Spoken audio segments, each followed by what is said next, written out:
opportunity to produce music at the White House. It was one of the most moving moments in my life in jazz. Many concerts were held at the White House, maybe more than any other 4 years. The jazz concert was the one I remember the most. It was just magical.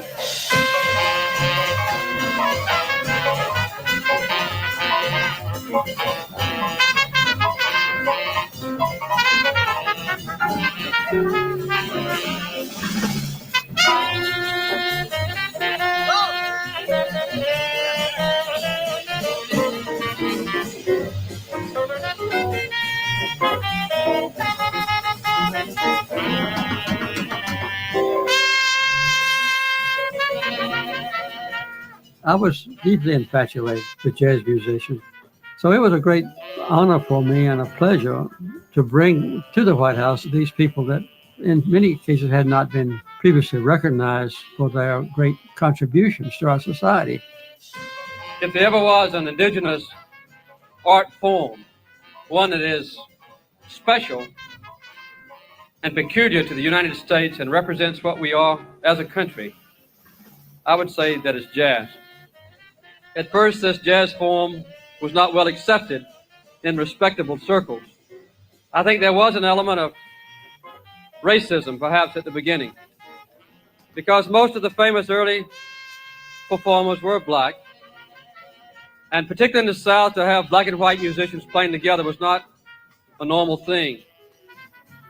And I believe that this particular form of music, of art, has done as much as anything to break down those barriers and to let us live and work and play and make beautiful music together. Boy, oh boy, there was Cecil Taylor and Chick Corea. I remember Charlie Mingus was there in a wheelchair, but everyone applauded him, and it was wonderful that he was there.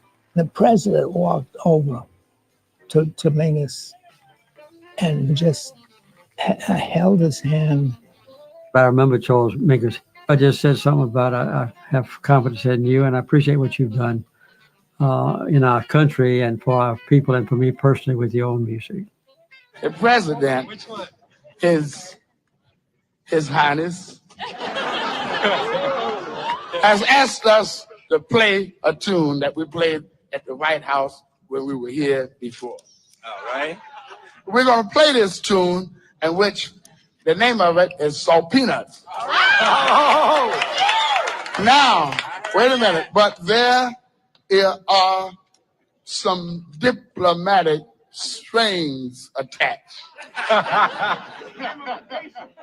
To wit, that the president himself, His Majesty, Right on.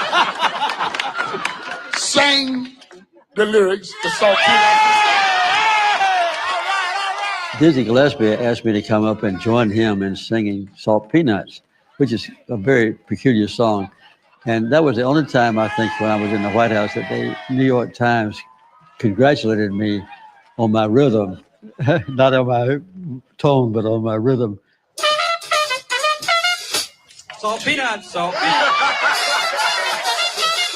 Salt peanuts, salt peanuts. Salt peanuts, salt peanuts.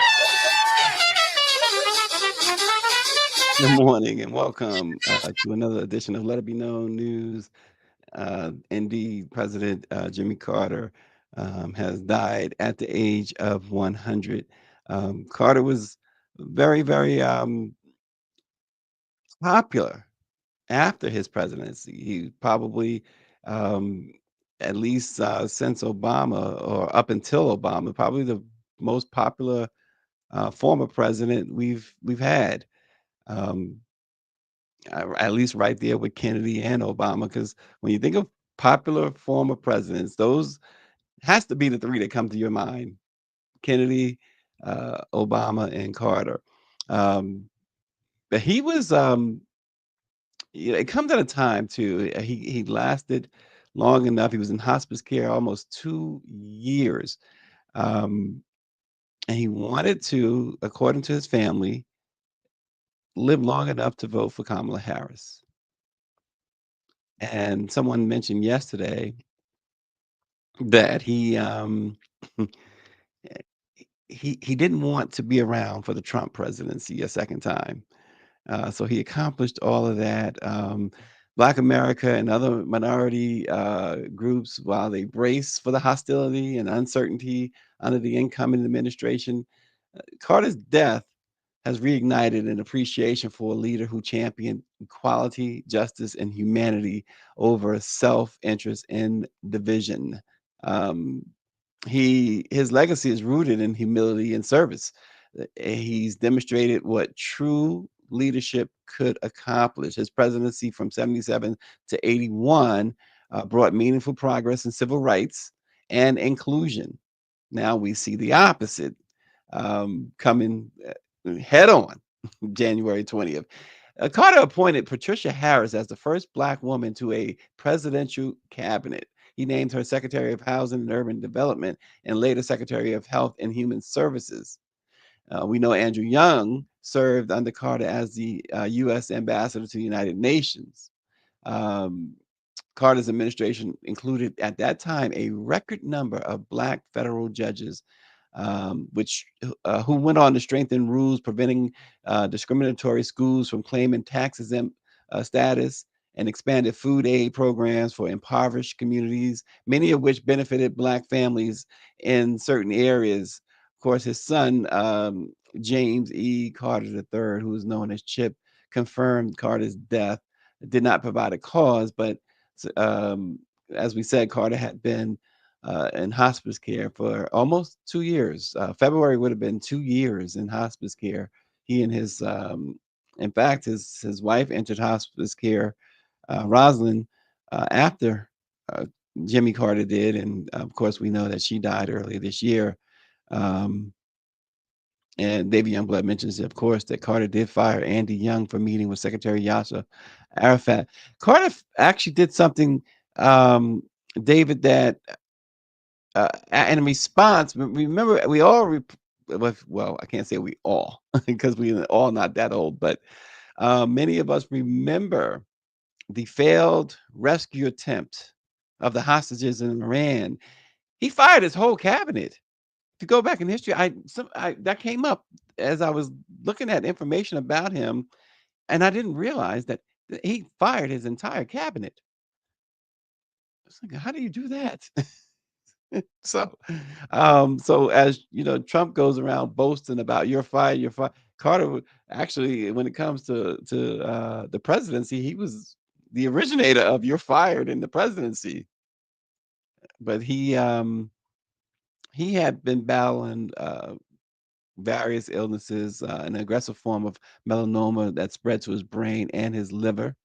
Um, Mike V says President Carter brought in the Department of Education, and this president elect wants to come in and dismantle the Department of Education. Exactly. Exactly. So it's easy to contrast these two presidents, if you will. Very presidential guy, um, a guy who accomplished some really good things in his presidency, but really most people saw his presidency as a failure. And again, what was not a failure, regardless of what lens you're looking through, is his post presidency, in which he declined a lot of the riches that presidents have become entitled to after they left office. He and Rosalind did not buy a big mansion somewhere. They stayed in the same Plains, Georgia home um, that he basically grew up in. A very simple, modest home. Barack Obama was saying yesterday how um, that's just the way Carter was. He said that he would go into a Sunday school service, and he knew that many people would come just simply because it was Carter, and they wanted to hear certain stories. But Carter was just, hey, how y'all doing? And this is what we're doing today. Um, he was a very different individual. He didn't just endorse Habitat for Humanity. He and his wife, with their used their hands, their own their own sweat, to help build approximately 4,000 houses for those particular 4,000 houses for underprivileged minority families. And he helped build many more for other families as well. But his commitment to inclusion is a total opposite of what we're seeing today with the incoming president, who, by the way, issued a statement that did he write this statement, y'all? Did Donald Trump actually write this statement? I had it here, and we were in a group chat yesterday talking about this, and I just refuse to believe that Donald J. Trump, whose name is on this, he wrote, "I just heard of the news about the passing of President Jimmy Carter. Those of us who have been fortunate to have served as president understand this is a very exclusive club, and only we can relate to the enormous responsibility of leading the greatest nation in history. The challenges Jimmy faced as president came at a pivotal time for our country, and he did everything in his power to improve the lives of all Americans. For that, we all owe him a debt of gratitude. Melania and I are thinking warmly of the Carter family and their loved ones during this difficult time. We urge everyone to keep them in their hearts and prayers." We've never seen a statement like that from Donald Trump. We've never heard a statement like that from Donald Trump. And it's really hard to believe that he would write that about a very liberal Democrat. But if he did, and he's taking credit for it, so we can only hope that he woke up and realized that, you know what? I got to do better. We can only hope. We can only hope. David Youngblood is right there with the other skeptics, including us, who don't believe that Trump actually wrote that. You believe so, RNG? RNG says Trump is just trying to get an invite to the funeral. The Bush family did not want him at their funeral. Generally, he doesn't care, right? It's just so weird reading that and seeing that statement. Mike V says he won't be invited to the funeral or memorial. And thank you again, Mike V. I wanted to thank you. Friday, Mike had asked our viewers and those tuning in to like the YouTube and Facebook or wherever you're watching, to hit the like button and hit the share button as well. Share it to your audience as well.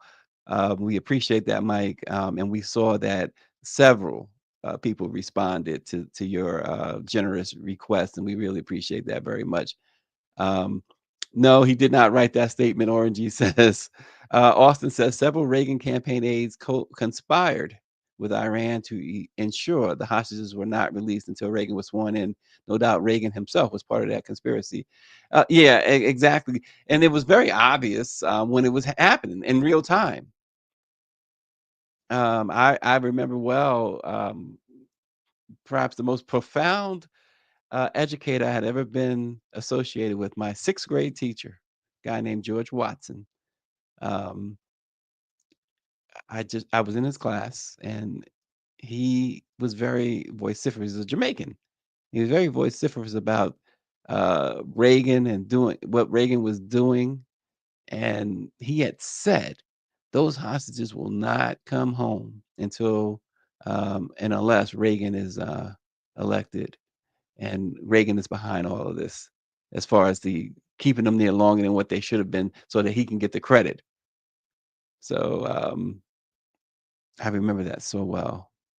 McCain, Mike V says, didn't want him at his funeral. He wanted Obama. Yeah, and indeed, Carter brokered the Camp David Accords between Egypt and Israel in 1978. And if you remember, that was a huge, huge deal in the Middle East peace efforts at the time. And he certainly prioritized human rights in U.S. Foreign policy. He advanced environmental conservation.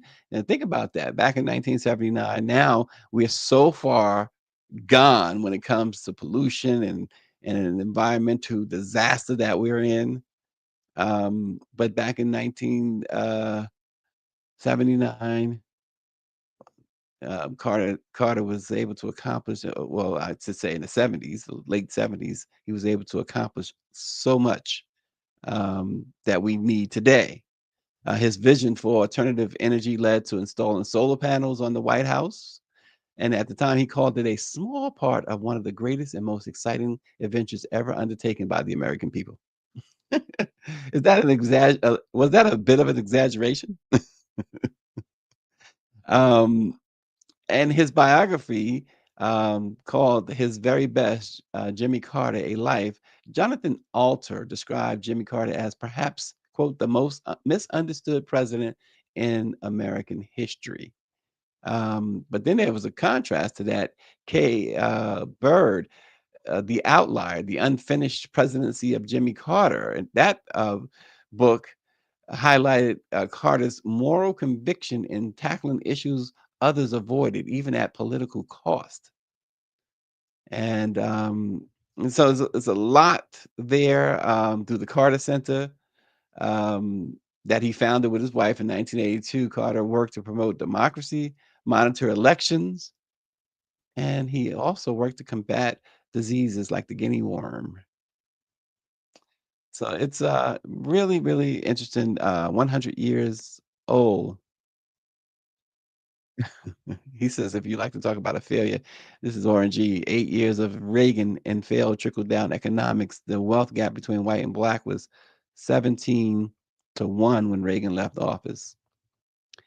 Yeah. The wealth gap between the billionaires and everyone else now is so much more. It's unbelievable. Austin says Trump doesn't want to be invited to his own funeral.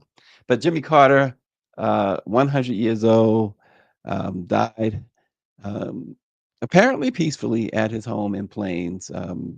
And President Biden has said that Carter had asked him to do his eulogy. So we'll see how that plays out. Biden has really been cooking lately.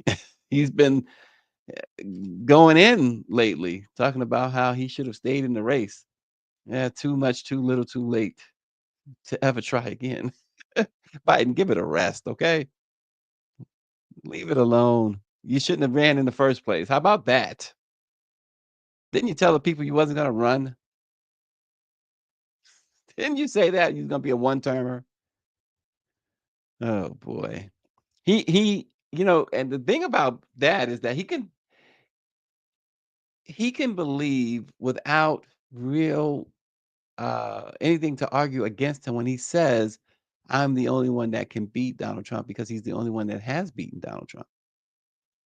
But come on. We're hearing all these stories now. I saw something yesterday with Jim Clyburn. Um, Clyburn had talked to, according to this latest story, had talked to Biden way back at the beginning of the year about how he just wasn't in touch anymore. How his way of doing things were a whole lot different than what voters were going to accept, or voters were going to at least acknowledge at the polls. He basically was telling Biden that, listen, the stuff you see from Trump is what folks want to see from you. And Biden, according to this report, which quotes Jim Clyburn, Biden was intent that no, we're going to continue to do it the old-fashioned way, and that's his problem, doing it the old-fashioned way. That was the big downfall. I mean, you got to fight fire with fire. We have been saying it for the last couple of years, right? That whole when they go low, you go high stuff was, forget about it. That was thrown out the window. You need to toss that totally aside. Nonetheless, here we are, just about 3 weeks away from the inevitable. And somebody wrote an op-ed in the Hill, by the way. And it's again, it shows you the lack of heart, the lack of backbone that at least Democratic politicians have. Because this op-ed, if you read this op-ed, it was right on point, and I forget who wrote it, but this was a political expert. But he wrote that the Supreme Court's decision on inoculating Donald Trump had nothing to do with, has nothing to do with what is to take place again on January 6th, which is the certification of votes. This university professor and political expert talked about the Insurrection Act, in which Trump clearly violated, and he said it was adjudicated that he violated the Insurrection Act, adjudicated in Congress, no less. Most important, I should say, which should prevent him from taking office, which should allow them to not to legally not certify this election. But naturally, the Democrats don't have the heart to make that to mount that fight. Which this professor, and I forget the title of the article, but it caught my attention because the way it was written, you could tell this person knew exactly, cited all the different laws. They knew exactly what they were talking about. This was on Friday, if you care to go back and look it up. But nonetheless, here we are. Switching gears now, over the weekend, well, it actually happened on Friday, the release of this body cam footage. Letitia James in New York, the Attorney General, released a series of body cam footage from New York City, not New York State correction officers who pummeled a shackled inmate in a state prison hours before he died earlier this month. The footage prompted condemnations over the officers' actions from officials and terminations and policy changes from the head of the state's prison system. Robert Brooks died on December 10th, a day after he was transferred to Marcy Correctional Facility, according to Letitia James. The night he arrived, the horrific video shows corrections officers took Brooks to a medical examination room and struck him repeatedly. They had him shackled. They were stuffing something down his throat, pummeling him, kicking him in his private areas. Family show. Repeatedly punching him, and ultimately killing him. And it's so cowardly. Yes, and this is Orange is a lynching. But this was horrific. These are there are no bigger cowards than these guys here. If you got an issue, first and foremost, law enforcement, including corrections officers, should not be impelled to put their hands on a suspect, or in this case, an inmate, unless, of course, they are defending themselves. 99.5 times out of 100, we never see that it's the case of them defending themselves. It's a case of them going stir crazy with the authority that they have. And in this case, this guy, defenseless, because had any one of those guys, of the 14 involved, had stood up man to man, one-on-one with this guy, they would have cowered and they would have ran away. But no, they had their whole gang, chained him, shackled him. He couldn't fight back. And the just penalty for these guys is not just prison, but it's the prison where this happened. So Mike V is asking how. This is a very good question because it's a very funny answer to that question. Ironic answer, not funny. He says, how did they not know they had cameras watching them in 2024? Well, these were from their own body cams. But here's the thing. they turned off the 4 body cam footage that they got. They had turned it off, or at least they thought they had turned it off. What they did was turn off the audio, 4 of them, and that's how the footage kept rolling. The body cam kept rolling. They only had turned the audio off, and so they thought that they were good to go. And you see here in this picture, this guy is kicking him. These are cowards, among other things. Trixie says all white officers, and why were they fired and not taken to prison right then and there? What they did was murder. Yeah, this having to wait to investigate to see about charges is, I mean, you got all the evidence you need. And yes, Mike V. Trump did say he wanted to give officers complete immunity when he comes in on day 1. Yeah, that's the other scary thing about it, right? But in the actual video,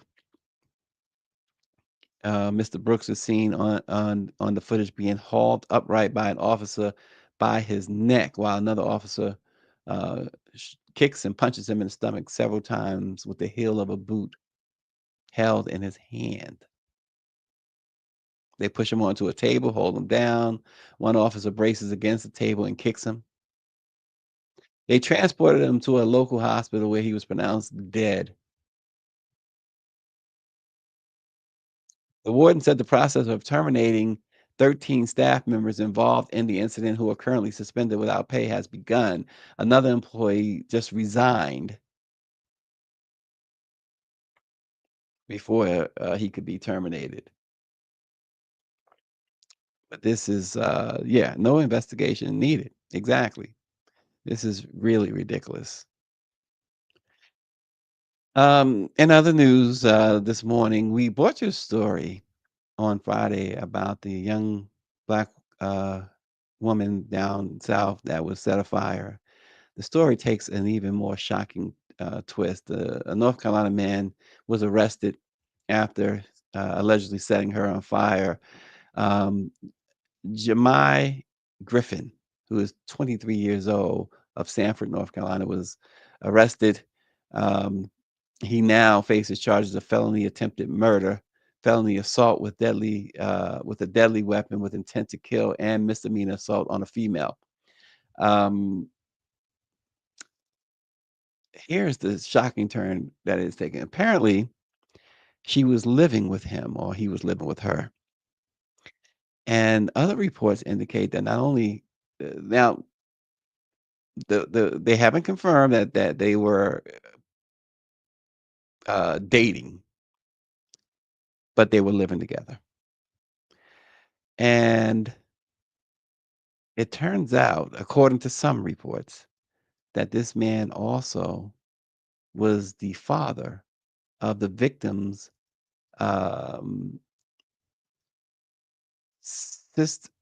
well, how do I say it? He was the father of the victim's sister's baby.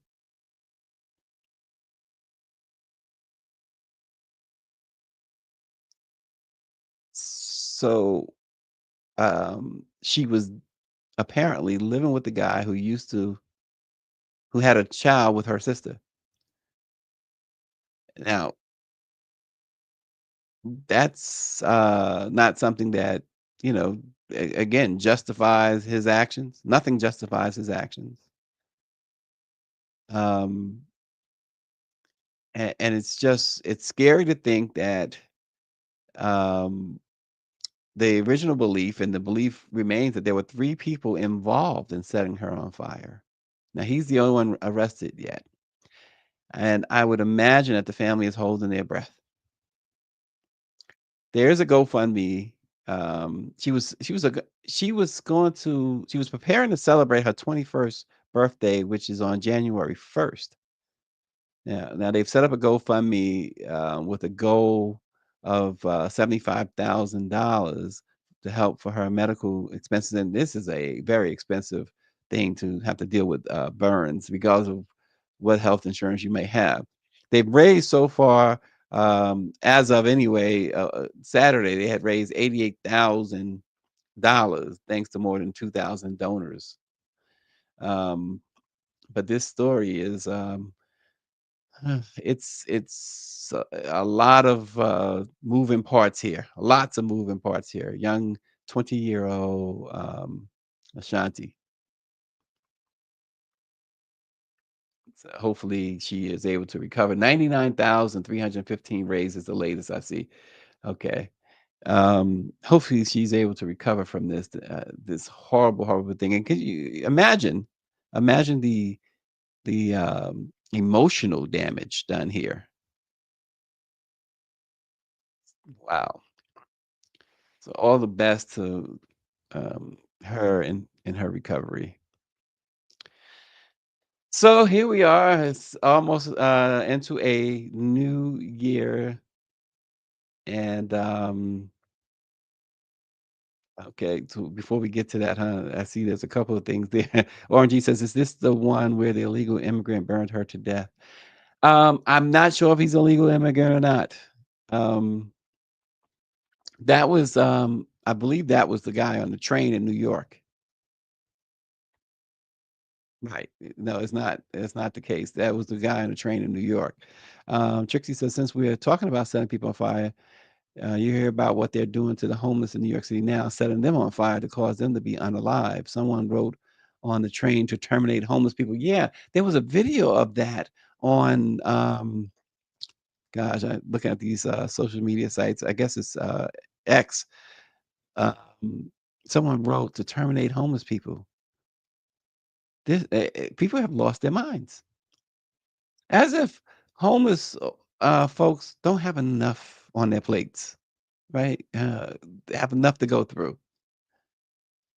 So you want to terminate people because they don't have a place to live. It's a depraved world, folks. Depraved indeed. So one by one, diversity, equity, and inclusion programs at some of the country's biggest companies fell apart in 2024, with signs that efforts to reverse DEI initiatives will only increase in 2025 under Donald Trump. This year saw the rise in prominent figures like, of course, Elon Musk, Lululemon founder Chip Wilson, among others, who vocally pushed against DEI initiatives. Major companies, including Walmart, Lowe's, Ford, and Toyota, heeded the calls and dialed back their DE&I programs, particularly after social media-driven campaigns by influencers like Robbie Starbuck. Meanwhile, Utah, Alabama, and Iowa joined Florida and Texas by banning DE&I offices in their public universities, and 3 more states, Idaho, Kansas, and Indiana, um, prohibited colleges from requiring diversity statements in hiring and admissions. All that came after countless companies pledged to support for diversity efforts after George Floyd's murder by police in Minneapolis in 2020, which initiated a national social justice movement. But of course, with Trump and his administration vowed to wipe out federally funded DE&I programs, the future remains in doubt. The future of DE&I. If 2025 will be the year that DE&I dies altogether, it seems it will take a big effort, because we know Trump has threatened to rescind federal funding and accreditation of universities and colleges that do not comply. But on the business side, plenty of companies have continued their DE&I initiatives, even if quietly. CEOs like JP Morgan Chase Bank's Jamie Dimon called himself a, quote, full-throated, red-blooded, patriotic, unwoke capitalist CEO whose commitment to DE&I has not wavered. Of course, Mark Cuban, the Shark Tank host and former owner of the Dallas Mavericks, said having a diverse workforce is good for business. Then you have Fatima Gilliam, who heads the DE&I consulting firm, the Azara Group, Azara, and she also wrote Race Rules, What Your Black Friends Won't Tell You, She says she wants to hear more voices like Mark Cuban in the new year to help stave off the threats. She said the capitulation of companies and universities and the silence from business leaders have been disheartening, or what she calls profiles and no courage. Gilliam added that the longer negative rhetoric about DE&I goes unchallenged, quote, people sort of justify this new normal. They're not just going along with it, but then they start to defend it. Then there was a survey by College Rover, which is a website that allows users to manage the intricacies of applying to college. It said that 54% of student respondents support DE&I and push for mandatory DE&I courses, and 70% describe the overall impact of DE&I as positive on college campuses. Additionally, according to Boston Consulting Group, research of more than 27,000 employees in 16 countries shows that DE&I programs increase profits and inspire employee commitment. So it's only a good thing.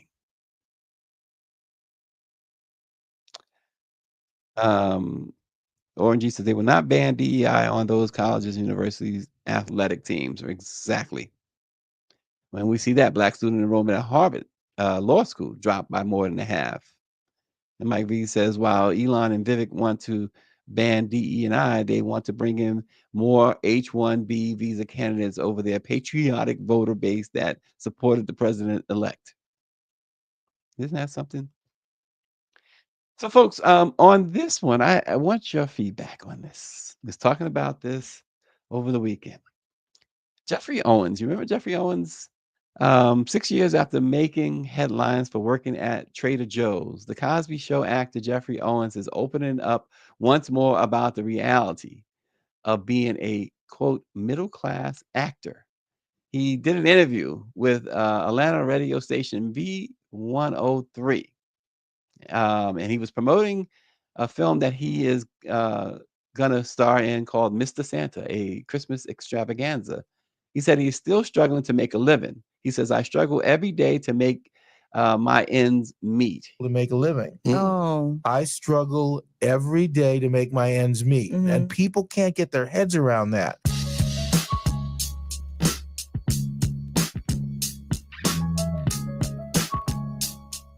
So they say the average salary for an actor in 2023 was about $62,000, right?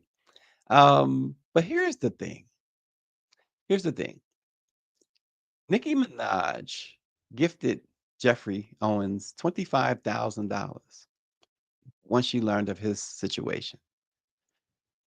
He said in that interview that he gave it away. He donated it to some charity because he says he didn't want, quote, handouts.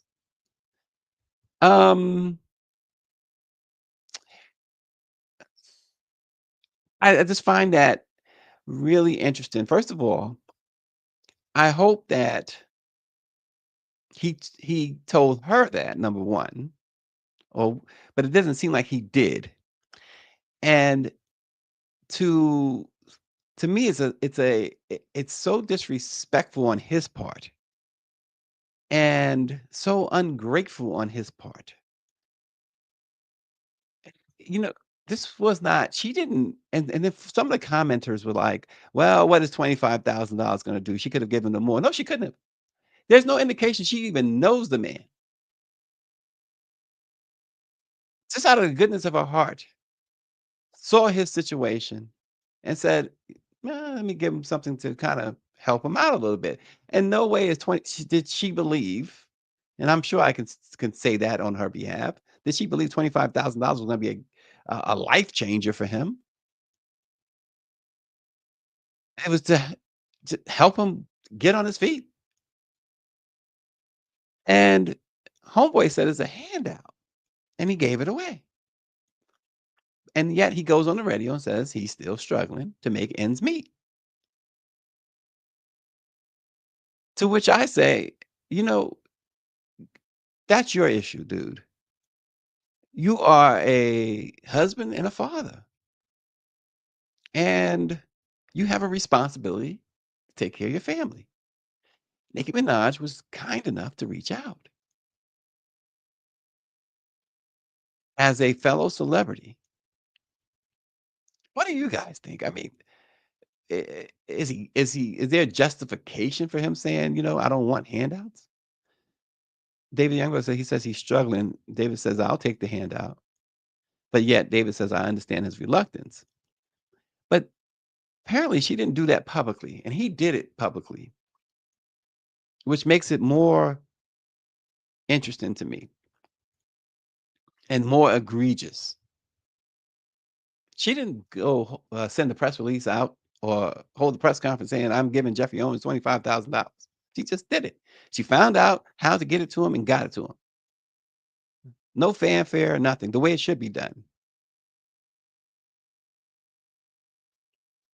And this guy gets on the radio and essentially says, I don't want your 25. I wonder if she'd gave him $2 million, would he have said that?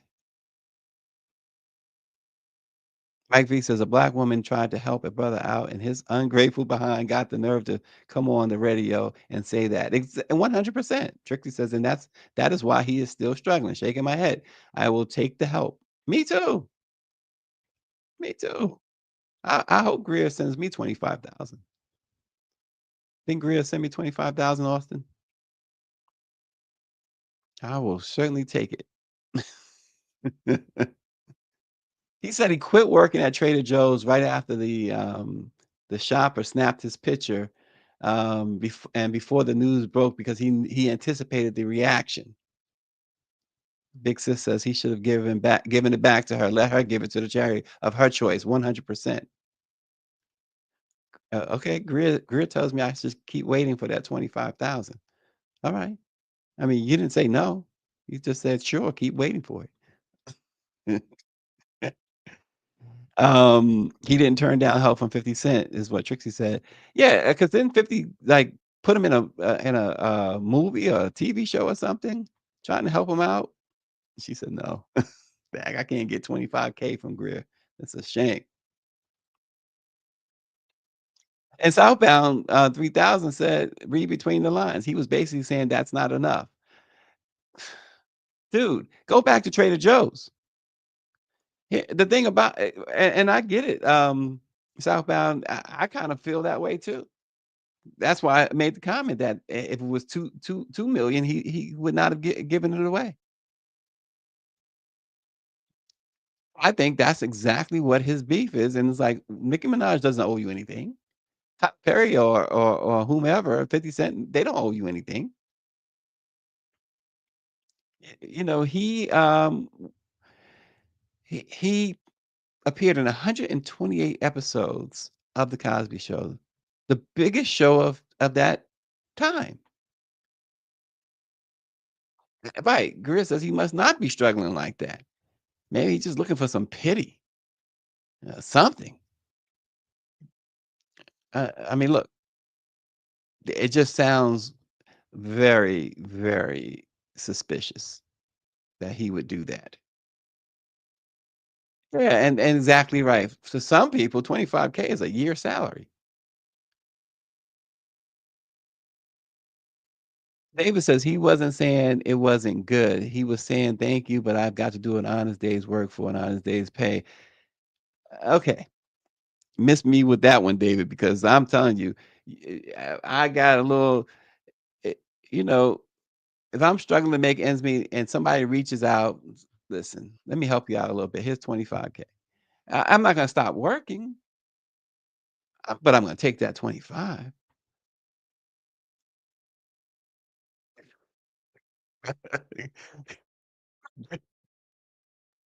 Chris says, has he seen my 1099 from NPA? Wait a minute. And they play repeats of the Cosby Show on Spectrum every day. David says he's also going to take the money. It's just come on. It doesn't make any sense to me. He says, Orangey, of course, says, give me a few sacks of crawfish and I'll be happy. But come on, give it a rest here. It's just to me, it's very ungrateful. It's disrespectful. All the goodwill. And here's the thing, I was gonna say all the goodwill he built up with when they snapped that photo of him in Trader Joe's. To me, it goes out the window with this interview. But here's the other part of it. Folks need to stop thinking that celebrities are entitled to more than what you are entitled to. They need to stop thinking that they're entitled to millions and millions upon millions of dollars. Many of them, like you, believe it or not, live paycheck to paycheck. Like many of us. And we hear the story. You got $20 million film. You're gonna get 20 million off this film, but you never do the math, which says that a portion of that, a good portion of that, is going to your agent. Another portion is going to your lawyer. Another portion is going to the Actors Fund. Another portion of that, and probably the biggest portion, is going to taxes. And the problem with that, these actors and other celebrities, oftentimes, and I've heard them say it, Al Pacino, you start thinking, okay, your fans and people alike are expecting you to have a mansion and a Bentley and all of this and all, when in reality, you can't really afford that. The the more money you make, the more they tax. Up until Trump gets in office, of course, the millionaires and billionaires don't have to worry about it. He doesn't want taxes on those folks. but Pacino talked recently. We did that story right a couple of weeks ago. Pacino was among those who had to come out of retirement. He said he looked up one day and had like $80,000 in his bank account left. Jim Carrey has to come out. He just talked about having to come out of retirement because he needs the money. You see Denzel Washington go become a preacher, he about to make some money. He gonna keep the income coming in. But that's a whole different story, right? So, but there it is. So folks, we at the end I of think the you can year. do it Tomorrow yourself, and yeah, it's not that for me, and I don't want it to be that for me. If I had the money to do it, I still wouldn't do it. Yeah, but you have more money than we have, Fantasia. You don't know that. Okay. A lot of artists that you see, they look like they have it, and we smile and we come out and we put on a good show, but in real life, some of them are struggling, and we don't have it. I'm just now building myself back up. I lost everything twice. Tyler Perry, actually, he's a good friend of mine. He would call and check up on me. He was one of the ones that when I lost everything, he came and blessed me. Yeah, and so there you have it. She's 100% right. What you see, look, it's called Hollywood and Hollywood for a reason. They go to these, like the Met Gala, and you see the outstanding gowns and suits that cost thousands of dollars. They didn't pay for that. Some of them are just simply renting, but most of them, somebody outfitted them so that their creation can be seen on a celebrity. So that stuff, they gotta be real. And Geoffrey Owens is not being real. Tomorrow is the last day of the year, so Taraji spoke on it as well. Yes, Monique says she spoke on it. Yep, she said the math ain't mathing. But the year comes to an end, so I thought we'd look back on some of the top moments in Black music. One of those moments, Jay-Z, at the beginning of the year, took the Recording Academy, the Grammys, to task as he accepted the Dr. Dre Global Impact Award at the Grammy Awards in February. He criticized the Recording Academy for discrimination by way of overlooking and snubbing Black artists. He called attention to the snubs of his wife, Beyonce, over the years as the perfect example. Meg Thee Stallion shook up the industry when she released Hiss at the end of January. Megan said the hard-hitting lyrics were aimed at her haters and critics, but named no one in particular. She said, whoever feel it, feel it. And of course, perhaps the most memorable will be the battle between Drake and Kendrick Lamar. They had the headline making rap beef that stretched for months after Kendrick threw the first stone with a provocative feature verse on Future and Metro Boomin's track Like That in March. Lamar's verse blew up online after J. Cole, whom Lamar also criticized on the track, bowed out. Kendrick Lamar and Drake went blow for blow, but not like us. Sealed the deal. It just sealed the deal. It was a smash hit, reaching #1 on the Billboard Hot 100 and snagging several Grammy nominations. And then to add insult to Drake's injury, it was announced in September that Kendrick would headline the Super Bowl halftime show in New Orleans. So what a year for Kendrick Lamar.